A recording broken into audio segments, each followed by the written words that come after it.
Aleluia, glórias a Deus.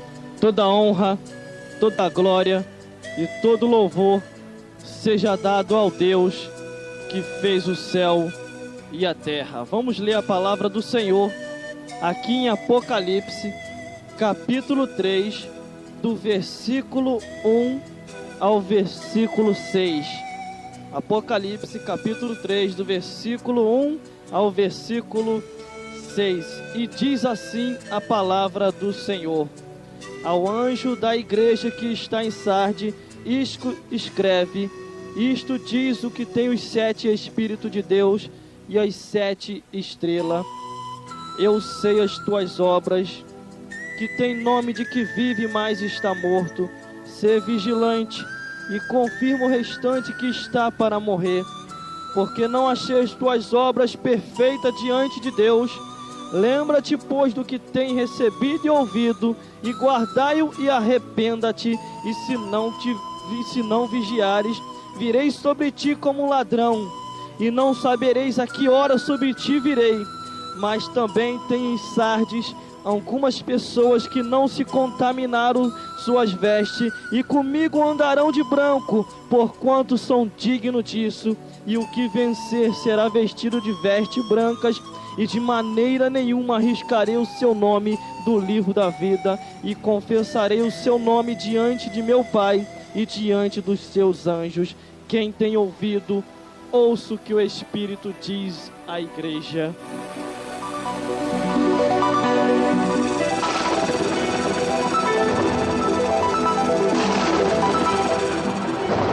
Glórias ao Altíssimo. Toda honra, toda glória e todo louvor seja dado ao Deus que fez o céu e a terra. O tema da mensagem de hoje é: Igreja de Sardes, lembra-te. Aleluia, glórias a Deus. Eu entendo que Deus, quando quer assim advertir o homem e a mulher, Ele primeiro faz lembrar a esta tal pessoa quem ela é, de onde ela veio e o que ela pode ser daí para frente. Primeiramente, Deus traz a lembrança de tudo aquilo aos quais que para você não tem esperança mais, mas para Deus há esperança.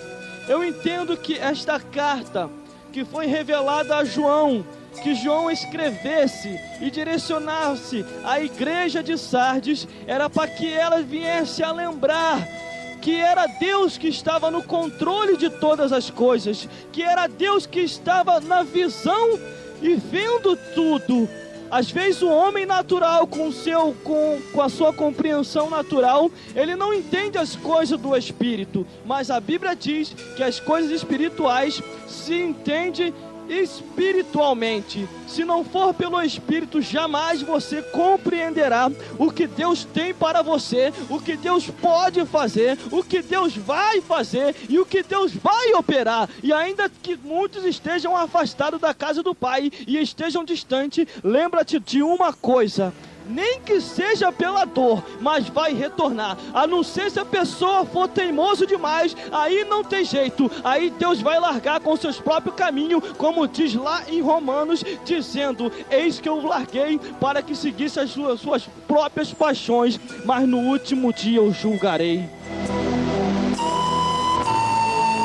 Há determinado tipo de pessoas que enquanto está em vida ainda tem salvação, mas há outras por aí que já não tem mais salvação. Por causa de quê, irmão? Há tipo de pessoas que Deus largou nas suas próprias paixões, porque tantas e tantas vezes Deus lembrava, Deus exortava, Deus ia até essa pessoa e essa pessoa vivia rejeitando a Deus. E Deus tem o seu momento de limite. Ele vai chamando a atenção do ser humano, Ele vai chamando a atenção do homem, até onde o homem assim possa ser lembrado. Porque na hora em que Deus te trazer a lembrança e você não quiser mais lembrar, aí Deus te deixará você caminhar com os seus próprios caminhos. E a Bíblia diz que há caminho para o homem que parece ser direito, mas o fim é o caminho da morte. Quantas e quantas vezes Você já viu na história secular, na história do passado e agora na história do presente e na história do futuro do que há por vir. Você já ouviu falar de tantas coisas, você já observou e você já ficou até pasmado e dizendo até assim, como pode? Como pode não? Porque vemos essas coisas, que tudo isso tem que acontecer, para que a palavra do Senhor venha assim a se cumprir. Porque a palavra de Deus, ela vai se cumprir tintinho por tintim, nada mais e nem nada menos, mas do jeito que Deus deixou e nas revelações que Ele vem entregando, tudo se cumprirá, porque se Deus falou, vai haver cumprimento da tal revelação. Aleluia, glórias a Deus. Por isso que a Bíblia diz, e a palavra do Senhor também adverte, dizendo: observai a profecia, mas não julgai o profeta. Entendemos muitas das vezes que às vezes a pessoa detona o profeta e não examina a profecia. Eu entendo que quando Isaías foi chamado e Deus falou para ele assim, vai até o rei Ezequias e entrega para ele determinado recado. Então somente Isaías foi lá e entregou o recado para o rei. Irmão, é uma coisa interessante. Quando Isaías chegou lá, Isaías não chegou elogiando o rei, não. Ele não chegou elogiando o rei Ezequias. Ele não chegou falando palavras que viesse a agradar. Pode ser rico, pode ser o que for, mas na hora que Deus entrega para o profeta para entregar, o profeta não está nem aí se vai perder até a posição de postura eclesiástica na sua igreja. Mas se Deus entregou para ele o recado, para entregar para determinada pessoa, ele entrega o recado do jeito que Deus deu para ele.